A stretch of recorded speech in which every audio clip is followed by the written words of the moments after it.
इस नए अध्याय में महाराज विदुर का वर्णन है। किस प्रकार से हम महाभारत के इतिहास में देखते हैं महाराज शांतनु और महाराज शांतनु का विवाह हुआ सत्यवती के साथ, और महाराज शांतनु के दो पुत्र हुए, विचित्रवीर्य और चित्रांगद। चित्रांगद अकाल मृत्यु को प्राप्त किए, गंधर्वों ने उनकी हत्या कर दी और उनके ज्येष्ठ पुत्र भीष्मदेव ने प्रतिज्ञा की थी कि मैं आजीवन विवाह नहीं करूंगा, और ऐसा हुआ। विचित्रवीर्य भी अकाल मृत्यु को प्राप्त किए, और उनके मृत्यु के पूर्व भीष्मदेव ने काशीराज की 3 कन्याओं को, अंबा, अंबालिका और अंबिका, इन 3 कन्याओं को अपहरण किया था, जिसको वो विचित्रवीर्य के साथ विवाह करना चाहते थे।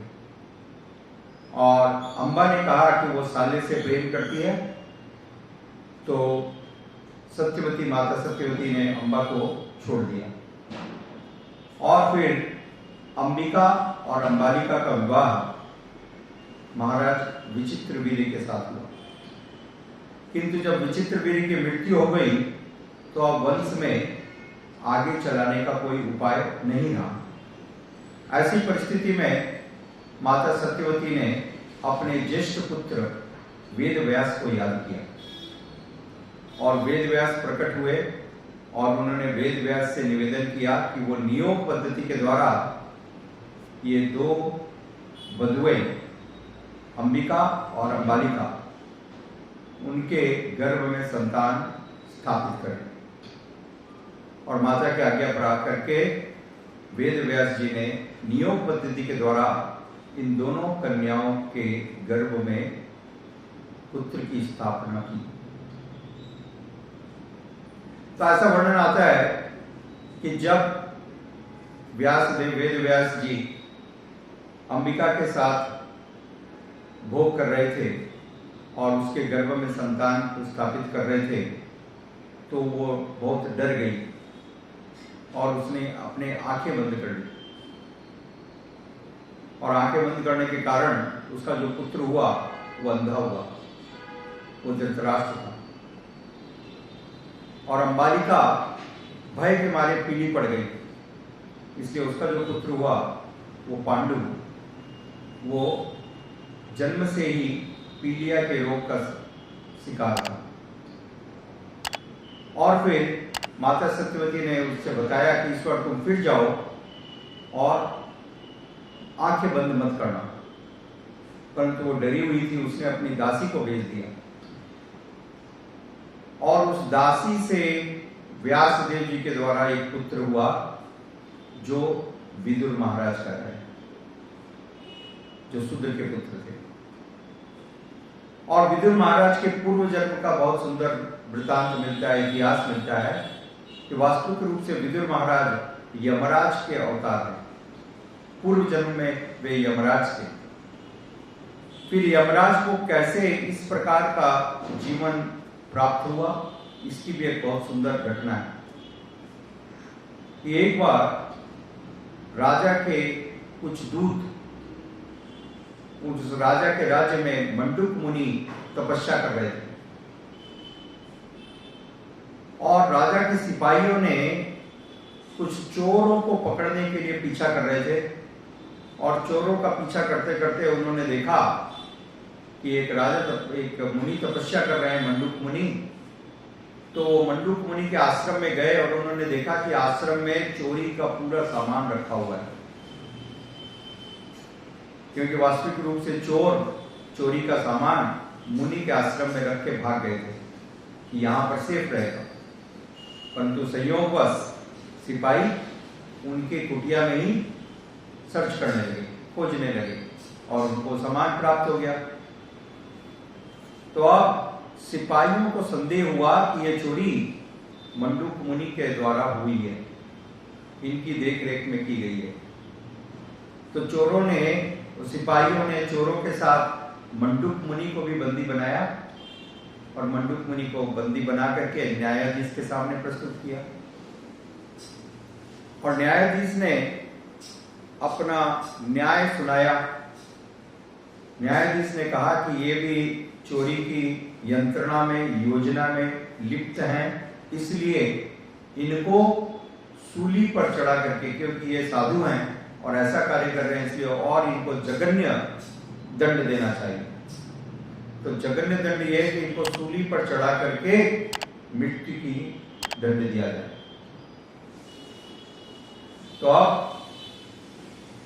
उनको, मंडूक मुनि को सूली पर चढ़ा दिया गया और एक तीव्र भाले से उनका शरीर छेदन किया जाने वाला था। तभी राजा का एक सिपाही आया, विशेष सिपाही, और उसने उनको रोक दिया। क्योंकि जब राजा को यह सूचना मालूम पड़ी कि इतने बड़े महामुनि को इस प्रकार से दंड दिया जा रहा है, तो राजा ने हस्तक्षेप किया और न्यायाधीश के न्याय में दखल किए, रोका। और फिर राजा ने स्वयं मंडूक मुनि से क्षमा मांगी, कृपया करके क्षमा कर दें। और मंडूक मुनि ने राजा को क्षमा करने के साथ साथ बड़े क्रोधित होकर के सीधा यमराज के दरबार में पहुंचे और उन्होंने यमराज को चुनौती दी कि तुमने मेरे को इस प्रकार से दंड क्यों दिया? तुम्हारे निर्देश के बिना मेरे को सूली पर कोई नहीं चढ़ा सकता। ये जो मेरे को मानसिक कष्ट मिला, मेरी प्रताड़ना हुई, इसके लिए तुम जिम्मेदार हो। बताओ तुमने ऐसा क्यों किया? मैंने ऐसा कौन सा पाप किया है? और तब यमराज ने उनका हिसाब देखा, खाता देखा और बताया कि बचपन में तुमने एक तरीके से एक चींटी की हत्या कर दी थी बचपन में, और इसके अपराध के कारण आपको इस प्रकार की सजा देखनी पड़ी। तो मंडूक मुनि ने कहा कि यह सरासर अन्याय है। बचपन में मैं एक छोटा बालक हूं, मैंने अनजाने में किया है, इसके लिए इस प्रकार की सजा नहीं होती, इतनी भीषण सजा का प्रावधान नहीं है। तुमने गलती की है, तुम धर्मराज नहीं हो, तुम जाओ और एक शूद्र के घर में जन्म लो, शूद्र बन जाओ। और तब मंडूक मुनि के अभिशाप से यमराज का पतन हो गया। कालांतर में यही यमराज धर्मराज विदुर महाराज के रूप में अंबालिका के गर्भ से, अंबालिका की दासी के गर्भ से जन्म लिए। हालांकि विदुर महाराज का राज्य में कोई अधिकार नहीं था, फिर भी उनके दोनों भाई पांडु और धृतराष्ट्र दोनों उनसे समान स्नेह करते थे। विशेष करके धृतराष्ट्र बहुत प्रेम करते थे। भीष्मदेव भी उनको अपने भतीजे के समान ही सम्मान देते थे। और धृतराष्ट्र ने उनको अपने राज्य से बहुत ही धनराशि प्रदान की थी, जिससे कि वो अच्छी तरह से जीवन जी सके। और विदुर महाराज बचपन से ही भगवत भक्ति परायण थे, क्योंकि साक्षात धर्मराज थे। कालांतर में विदुर महाराज का विवाह एक शूद्राणी के साथ हुआ। वो भी एक अनन्य भक्त थी भगवान की। और आप जानते हैं किस प्रकार से स्वयं भगवान श्री कृष्ण उनके घर पर पधारे और उन्होंने भगवान श्री कृष्ण का स्वागत किया केले के छिलकों से, क्योंकि वो आनंद में इतनी भाव विभोर थी। तो कहने का तात्पर्य कि दोनों ही महान भक्त थे, विदुर महाराज और उनकी पत्नी, दोनों ही महान भक्त थे। किंतु विदुर महाराज सदैव अपने भाई धृतराष्ट्र का भला चाहते थे, और भला चाहने के कारण उन्हें सही सलाह देते थे, एडवाइस देते थे, गाइड करते थे। तो जब दुर्योधन ने दूत क्रीड़ा के अंदर में बदमाशी करके, छल करके उनको हरा दिया और फिर इस प्रकार से अत्याचार, दुराचार करने लगा दुर्योधन, तो विदुर महाराज ने धृतराष्ट्र को समझाया कि देखो, अपने पुत्र के मोह में मत पड़ो, और तुम्हारा पुत्र गलती कर रहा है, यह अपराध है, इसका बहुत बड़ा दंड मिलेगा, पूरा वंश समाप्त हो जाएगा। पांडवों के प्रति अत्याचार मत करो, अनाचार मत करो। परंतु जब विदुर महाराज ने ऐसा उपदेश दिया तो दुर्योधन को बहुत क्रोध आया। वास्तविक रूप से दुर्योधन उनकी हत्या करना चाहता था, परंतु वो जानता था कि ये उसके चाचा हैं, उसके पिता के छोटे भाई हैं, और पिता उनको बहुत सम्मान करते हैं। इस कारण से दुर्योधन ने ऐसा नहीं किया। परंतु तब विदुर महाराज बहुत दुखी होकर के राज्य को त्याग करके चले गए तीर्थाटन में, तीर्थ यात्रा के लिए, कि यहाँ पर इस प्रकार का गंदा वातावरण है, तो यहाँ रहकर मैं क्या करूं। और जाने के पहले उन्होंने धृतराष्ट्र को फिर समझाया कि मेरे साथ तुम भी चलो, नहीं तो तुम्हारी दुर्गति होगी, तुम्हारा पुत्र इतना दुष्ट है। किंतु धृतराष्ट्र ने उनके सुझाव को नहीं माना, और तब विदुर महाराज अकेले प्रस्थान किए। और श्रीमद् भागवत में बहुत सुंदर वर्णन है किस प्रकार से विदुर महाराज ने मैत्रेय मुनि के साथ इतना सुंदर सुंदर वार्तालाप किया, भगवत कथा की, आत्म तत्व के बारे में जिज्ञासा की और उस ज्ञान को प्राप्त किया। तो बहुत सुंदर प्रकरण जिसके द्वारा हमको अनेक सीख मिलती है, शिक्षा मिलती है कि प्रत्येक व्यक्ति को कोई भी अपराध हो, जाने में और अनजाने में, उसका फल भोगना पड़ता है, फल भोगना पड़ता है।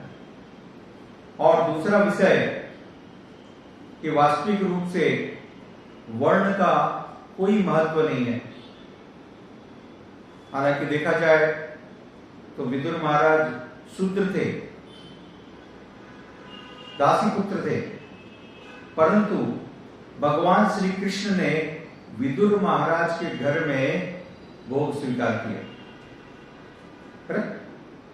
भगवान ने उनके घर में स्वीकार किया भेद, जबकि दुर्योधन जो उच्च कुल में पैदा हुआ था, क्षत्रिय था, परंतु भगवान ने उसका आतिथ्य स्वीकार नहीं किया। तो बहुत प्रेरणादायक है।